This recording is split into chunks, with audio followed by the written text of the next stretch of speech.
महाभारत की कथा में भीम को अति बलशाली बताया गया है। भीम को अपने बल पर अभिमान था। उनके इस घमंड को हनुमान जी ने चूर चूर कर दिया था। भीम अति बलशाली थे। उनके अंदर कई हाथियों का बल था, जिसके कारण शत्रु उनसे भयभीत रहते थे। भीमसेन मल्लयुद्ध में पारंगत थे और उनका अस्त्र गदा था। बताया जाता है कि भीम वायुदेव के अंश थे। भीम को अपने बल पर अभिमान था। उनके इस घमंड को हनुमान जी ने चूर चूर कर दिया था। महाभारत के कुछ पात्रों और हनुमान जी से कुछ कथाएं हैं। आज हम आपको हनुमान जी और भीम की कथा के बारे में बता रहे हैं। एक समय की बात है।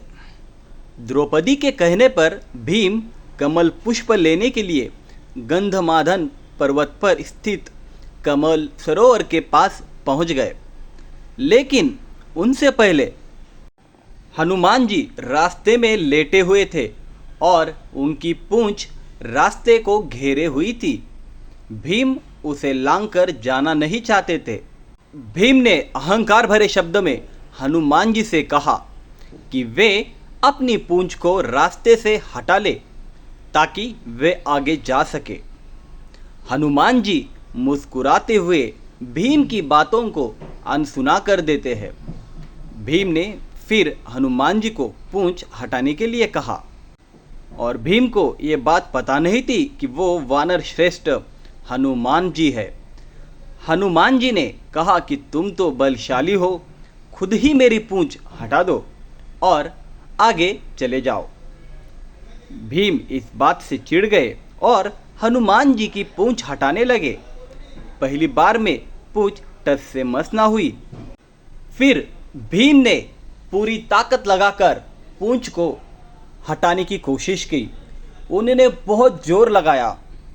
भीम ने अपनी पूरी ताकत उस पूंछ को हटाने के लिए लगाई, लेकिन वो पूंछ को हिला भी ना सके। उन्होंने काफ़ी कोशिश की, प्रयास पे प्रयास किए, लेकिन वो पूंछ को हिला नहीं पा रहे थे। भीम परेशान हो गए थे। हनुमान जी ने भीम के बलशाली होने के घमंड को क्षण भर में ही तोड़ दिया था, और तोड़ेंगे क्यों ना हो, वो बजरंग बली थे। प्रभु श्री राम के भक्त वीर हनुमान थे। लंका दहन करने वाले हनुमान थे, जिनका नाम सुनकर भूत पिशाच निकट नहीं आवे। ऐसे वीर महाबली बजरंग बली हनुमान थे। उसके बाद काफ़ी प्रयास के बाद जब भीम थक हार गए, तब उनको लगा कि ये कोई आम वानर नहीं हो सकते हैं। भीम जान गए थे कि ये कोई साधारण वानर नहीं है। ये जो वानर मेरे सामने है, ये एक बहुत ही बलशाली तो है, लेकिन कोई असाधारण वानर के रूप में बैठा कोई अति बलशाली व्यक्ति है। उसके बाद भीम को अपने गलती का एहसास हो गया। भीम ने हनुमान जी से क्षमा मांगी और अपने वास्तविक स्वरूप में दर्शन देने को कहा। उसके बाद हनुमान जी मुस्कुराए और फिर अपने विराट स्वरूप का दर्शन भीम को कराया। फिर भीम ने हनुमान जी का आशीर्वाद लेकर वापस लौट आए। इस प्रकार से भीमसेन का घमंड टूट गया। इस कथा से हमें ये बोध मिलता है कि कभी अपने ताकत पर घमंड नहीं करना चाहिए और किसी कमज़ोर पर इसका दुरुपयोग नहीं करना चाहिए। ये कथा हमें हमारे जीवन में कैसे जिए जाए इसका बोध देती है। हनुमान जी ने भीम को ये भी आशीर्वाद दिया था कि महाभारत के युद्ध में वे अर्जुन के रथ की ध्वजा पर विराजमान होकर पांडवों की रक्षा करेंगे। ये कथा सुनने के बाद आप हनुमान जी के इस मंत्र का सिर्फ 5 बार पाठ ज़रूर करें। हनुमान जी आपका कल्याण ज़रूर करेंगे। ओम हण हनुमते नमः।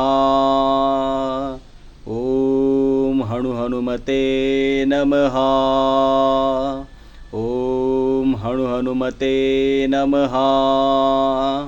ओम हनु हनुमते नमः।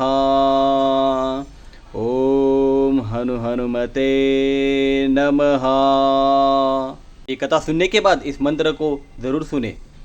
ये वीडियो आपको अच्छा लगा तो इसे लाइक कीजिए, शेयर कीजिए और साथ में चैनल को सब्सक्राइब करना ना भूलिए।